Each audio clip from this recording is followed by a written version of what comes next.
Bem-vindos ao Intervalo Literário, meu nome é Bruna e hoje eu vou falar desse livro aqui, ó, Diário de um Homem Supérfluo, do Ivan Turgenev. Não sei se é assim que fala. Vou parar de falar isso nos vídeos, que a gente nunca sabe como é que pronuncia esses nomes. Esse é um livro da coleção Leste, da editora 34, que eu sempre tive muita curiosidade de ler. Eu li já faz um tempo, né, mas não trouxe vídeo aqui porque eu andei ocupada com outras coisas, né, outros assuntos, mas eu precisava trazer para você, principalmente porque eu quero finalmente ler aquele livro, né, do Homem do Subsolo. E esse é um livro que tem, então, o tipo de personagem do Homem do Subsolo. Então já se inscreve no canal se você é novo por aqui, deixa o seu like. E o que eu vou fazer aqui é uma releitura do livro. Ou seja, eu já li e eu vou folhear e reler esse livro. E vou gravando aqui aquilo que eu for me lembrando, os comentários, para fazer com vocês, certo? Então eu quero começar, já dei uma lidinha no início aqui. E lembrar que... E dizer que os começos dos livros, né, a abertura dos livros são sempre muito interessantes. Então, quando você começa a ler o livro, você já vê que se trata de um diário, né? Então, vai ter entradas aqui. Qual é a data, né? Do dia 20 de março de 1800 e alguma coisa até 1º de abril. E também ele já começa te dizendo qual é a situação dele. O doutor acaba de sair de minha casa. Consegui afinal o que queria. Por mais que dissimulasse, não pôde por fim continuar escondendo. O certo é que morrerei em breve, muito em breve. Então ele está começando um diário na morte dele, certo? Tá doente, sabe que vai morrer, é uma doença incurável, e ele começa o diário. E o que me deixou curiosa é porque ele vai começar a falar, e ele fala que ele não sabe o que ele vai falar. Ele fala assim, igual eu fazendo esse vídeo. Ele não sabe o que ele vai colocar nesse diário. Porque ele fala assim, eu tô doente, eu vou morrer. Minha vida não foi lá grande coisa. Eu não vou ficar aqui falando da minha doença, porque olha só como é que ele diz. Acerca de suas doenças, um homem decente não fala. Inventar histórias não é minha especialidade. Refletir sobre questões elevadas não é comigo. Nem mesmo descrições da vida ao meu redor poderiam interessar-me. E não fazer nada é deprimente, de ler tenho preguiça. Contarei a mim mesmo toda a minha vida. Excelente ideia, diante da morte é o mais apropriado e a ninguém ofende. Tem um livro do Dostoiévski que chama Dois Contos Fantásticos, aonde você tem dois contos muito comuns, mas que a história acontece em situações fantásticas, né? Por exemplo, no enterro de uma pessoa amada, um sonho esquisito e tudo mais. E aqui é a mesma coisa. Porque se uma pessoa está morrendo e ela vai escrever para alguém, ou ela vai escrever algo relevante. E aqui ele fala que vai escrever para ele mesmo sobre a vida dele. E mesmo sobre a vida dele, ele não tem muito o que falar. Então parece forçado, assim, sabe? Foi até uma crítica que esse livro recebeu, de que as circunstâncias do diário eram forçadas, eram inverossímeis. É assim mesmo que fala? Não pareciam verdadeiras. Isso não aconteceria na vida real, entendeu? E aí, outra coisa interessante é que ele vai mesclar alguns diálogos que estão acontecendo entre ele e a empregada dele, uma senhora, com o diário. Então, de vez em quando, ele volta e fala, olha, lá fora tá derretendo a neve, a primavera tá chegando, e aí você tem esse contraste, né? Ele sabe que vai morrer e a primavera tá chegando. Aí de vez em quando ele fala dos animais que estão vivos, dos animais que estão saudáveis, e dessa velha que meio que tá ali, que ele não sabe, na verdade, se ela tá triste por ele ou se ela tá entediada com ele, certo? Vamos pra frente. Aí você continua lendo, ele vai falar da relação da mãe com o pai, ele vai dizer, eu nasci há mais ou menos uns 30 anos numa família de proprietários rurais bem abastada, que ficava entre essa propriedade rural e Moscou, eles ficavam indo e vindo, e ele fala que teve uma infância difícil e infeliz, era filho único, o pai era um desregrado, era uma pessoa que não seguia as regras da casa, enquanto a mãe era extremamente virtuosa e tirana. Então veja bem, ele tem duas figuras difíceis dentro de casa. E ele não foi mandado para a escola, tinha que ficar com a mãe, porque ele fala que os filhos vêm para isso mesmo, para que os pais não fiquem enfadados. E ele teve que sucumbir ali, né, à tirania da mãe. E ele fala, eu não amava minha mãe, eu na verdade amava o meu pai. Ela me amava, mas eu não a amava. Exatamente, esquivava-me de minha mãe virtuosa e amava com ardor o meu degenerado pai. Talvez, né, por causa dessa questão dele conseguir fugir da tirania da mãe. E ele não. E aí ele amava aquela figura, né? Quando ele fala da morte da mãe, ele fala assim, ela morreu, foi a primeira vez que eu vi a minha mãe com o rosto sereno, foi quando ela morreu. E do pai foi um desespero. Não vou contar, não vou dar spoiler, tá bom? Mas quando ele conta do pai, dá um negócio no coração. Aí, ele resolve finalmente, lá no dia 22 de março, ele começou dia 20, né? No terceiro dia, ele resolve falar do caráter dele. Ele tá acamado e ele fala o seguinte, não vale a pena falar da minha vida, né? Minha vida não se diferencia em nada da vida da maioria das pessoas. A casa dos pais, a universidade, o serviço nos níveis inferiores, a demissão, o pequeno ciclo de amigos, a pobreza digna. E ele vai falando tudo que é normal que as pessoas vivam. Ele fala, pra que eu vou falar isso? Quem nunca viveu isso? Aí ele falou, vou falar para mim mesmo. É melhor tratar de expor para mim mesmo o meu próprio caráter. Aí ele se pergunta, que tipo de homem eu sou? É ou não é uma forma muito interessante, né, de parar para pensar sobre si mesmo e aí colocar na ponta do lápis o que você acha de você mesmo. Que tipo de homem eu sou? Poderiam argumentar que ninguém está interessado nisso, e eu concordo. Mas estou morrendo. E diante da morte não parece de fato perdoável o desejo de saber, como se diz, que espécie de bicho eu fui? E ele chega à conclusão de que ele foi um homem supérfluo. Tenho de reconhecer uma coisa. Sou um homem de todo supérfluo neste mundo, ou talvez um bicho de todo supérfluo.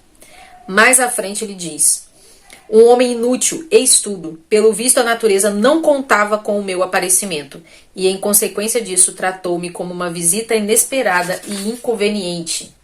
Ao longo de toda a minha vida sempre encontrei meu lugar ocupado, talvez porque não procurasse onde deveria fazê-lo. Então, a ideia aqui é de que ele olha para o mundo e fala, gente, eu acho que eu nasci na hora errada, eu nasci prematuro, eu não tinha o que fazer, eu acho que o mundo poderia passar sem mim. Ele fala que ele tinha dentro dele um cadeado, que o caráter dele estava fechado, assim, parece que estava sem se desenvolver.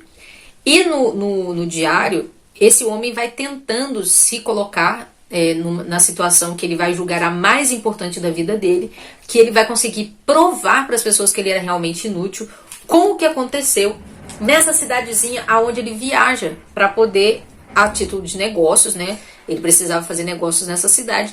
E aí ele vai contar que o que aconteceu lá prova que é culpa dele e que tem alguns fatores sociais também. Ele começa a dizer, né, que ele tem um cadeado interno, que ele não consegue colocar para fora as coisas que ele pensa. E aí ele fala até que pensa algumas coisas legais, mas que quando ele vai falar parece que ele tá sofrendo para falar. Aí ele fala até que os amigos dele, né, os colegas, quando encontram com ele, não sabem direito como lidar com ele. Mas é porque ele tem esse comportamento assim que não é nada natural. Então ele vai começar a contar a história dele. E aí, antes disso, gente, olha só um diálogo dele com a Terientevena. Gente, como que pode? Tem um acento agudo no E e um N depois. Como é que fala isso? Não sei. Aí ele fala assim, chamada de Teri. Não há dúvidas de que Teri jurou matar-me. Eis uma amostra de nossa conversa. Ó, paizinho, por que fica escrevendo tanto? Pode fazer mal escrever desse jeito. Mas me sinto entediado, Terientevna. Ela, então tome um chá e se deite. Se Deus quiser, o senhor vai suar e dormir um bocadinho. Mas eu não quero dormir. Ah, paizinho, o que está dizendo? Por Deus, deite-se que é melhor. Ainda assim vou morrer, Teri. Que Deus nos livre e guarde. Pois bem, o senhor quer chá? Não passo desta semana, Teri. Paizinho, o que está dizendo? Se é assim, vou preparar o samovar. Lá vai ela de novo, né? Aí ele pergunta, criatura senil, amarelada e desdentada, será que pra você não sou um homem? Na entrada de 24 de março, o dia tá muito frio e ele vai escrever bastante nesse dia. E ele vai contar que ele vai para essa cidade que ele chama Cidade de Ó. e essa cidade é muito pobre, tem poucas pessoas. Ele morria de tédio nessa cidade. E ele fala, mesmo que eu seja um homem, é assim, pelo menos é essa a minha interpretação, ele fala, mesmo que eu seja um homem entediante, eu não gosto de passar tédio, né? Eu tava procurando a felicidade como todos os outros.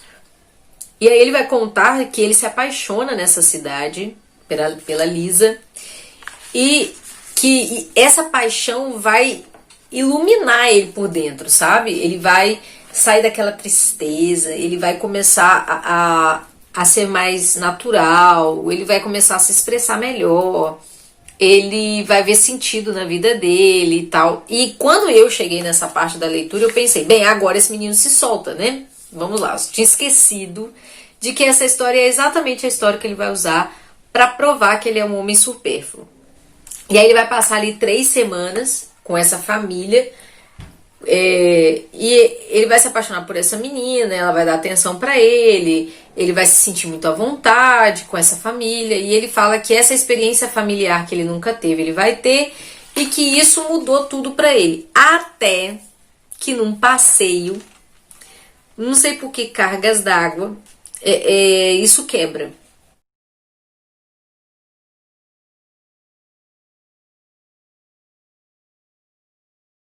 No final ele fala, sou ou não um homem supérfluo? Não desempenhei o papel de um homem supérfluo em toda esta história?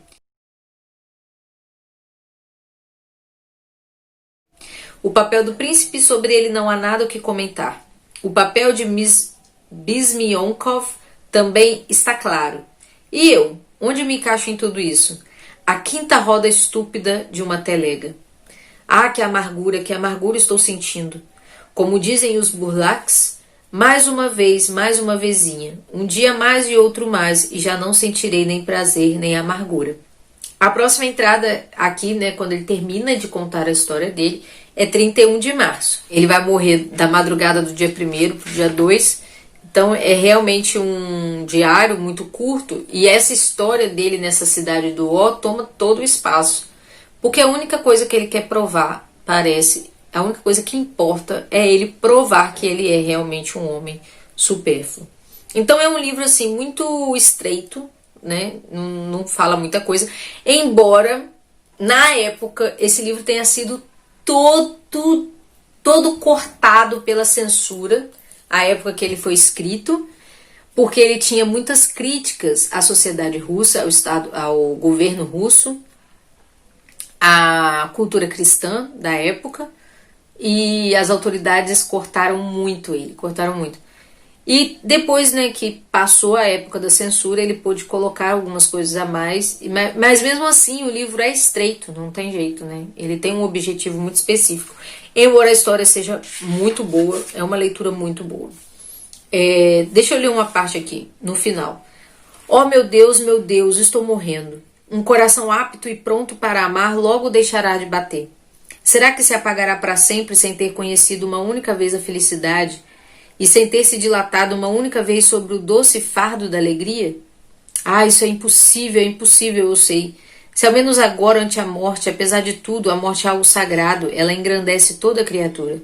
Alguma voz amável, triste e amiga entoasse uma canção de despedida para mim, uma canção sobre minha própria desgraça, talvez me resignasse a ela, mas morrer na solidão é uma estupidez.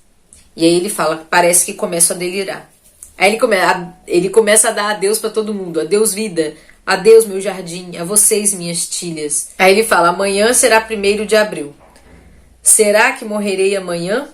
Seria um tanto inconveniente, por outro lado, isso me cairia bem. Na Rússia, o 1º de abril é conhecido como o dia do riso, ou o dia do tolo. Aí no dia 1º de abril, ele fala, é o fim, minha vida chegou ao fim, morrerei hoje mesmo. Lá fora está quente, quase sufocante, ou já é meu peito que se nega a respirar. Minha pequena comédia se encerra, desce a cortina. Perecendo, deixo de ser supérfluo. Não vou ler o final, não vou ler o final todo, né?